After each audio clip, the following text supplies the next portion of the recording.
समय से पहले और भाग्य से ज्यादा किसी को कुछ नहीं मिलता।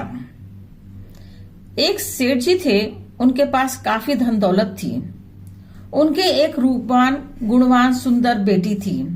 बेटी के बड़े होने पर सेठ जी ने एक बड़े ही प्रतिष्ठित एवं संपन्न परिवार में उसकी शादी कर दी। लेकिन दुर्भाग्यवश वह लड़का जुआरी और शराबी था, जिसके कारण घर की सारी संपत्ति धीरे धीरे करके खत्म हो गई। बेटी की बड़ी दयनीय स्थिति हो गई, जिसके कारण सेठानी बहुत परेशान रहती थी। वे अक्सर सेठ जी से कहती थी कि आप सबकी मदद करते हो, लेकिन अपनी बेटी की तरफ से कोई ध्यान नहीं है, जबकि वह इस समय बड़े कठिन वक्त से गुजर रही है। सेठ जी ने शांत भाव से जवाब देते हुए कहा, जब उसका भाग्य उदय होना प्रारंभ होगा, मदद खुद चलकर उसके पास पहुंच जाएगी। एक दिन सेठ जी को अपने व्यवसाय के लिए कुछ दिन को कहीं बाहर जाना पड़ा। संयोग से इसी बीच एक दिन दामाद भी अपने ससुराल पहुंच गए।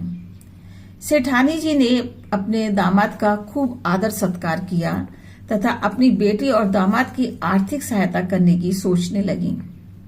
उनके दिमाग में एक उपाय आया। सेठानी मोतीचूर के लड्डू बनाए और उन लड्डुओं में सोने की कुछ अशर्फियां छुपाकर रख दी, ताकि दामाद को ये लड्डू देकर उनकी कुछ आर्थिक मदद कर सकें। सेठानी जी ने दामाद को विदा करते समय 5 किलो शुद्ध घी के लड्डू, जिसमें सोने की अशर्फियां छुपी हुई थी, दामाद को दे दी। दामाद लड्डू लेकर वहां से चले गए, लेकिन रास्ते में उन्होंने सोचा कि इतने भारी लड्डू घर तक कैसे लेकर जाऊंगा, क्यों ना इन्हें किसी मिठाई वाले को बेच दूं। यह सोचकर उन्होंने एक मिठाई वाले को सारे लड्डू बेच दिए और बदले में पैसे ले लिए। संयोग की बात देखिए, उसी दिन सेठ जी अपना काम करके वापस लौट रहे थे। उनके मन में मिठाई खरीदने की आई और वे उसी दुकानदार पर पहुंच गए जहां पर दामाद ने लड्डू बेचे थे। सेठ जी ने मिठाई वाले से 5 किलो लड्डू खरीदे और घर पहुंच गए। सेठानी को सेठ जी ने लड्डू का पैकेट दिया। लड्डू के पैकेट को देखते ही सेठानी जी चौंक गईं और सोचने लगी कि कहीं दामाद जी तो नहीं मिल गए रास्ते में। तू मैं हुई होगी।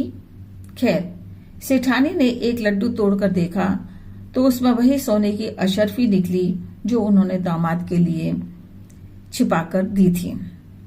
सेठानी जी अपना माथा पीटने लगी और सेठ जी को सारी कहानी सुनाई।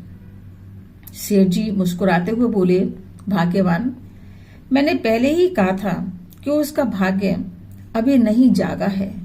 देखो, ना तो अशर्फियां दामाद जी के भाग्य में थी और ना ही मिठाई वाले के भाग्य में।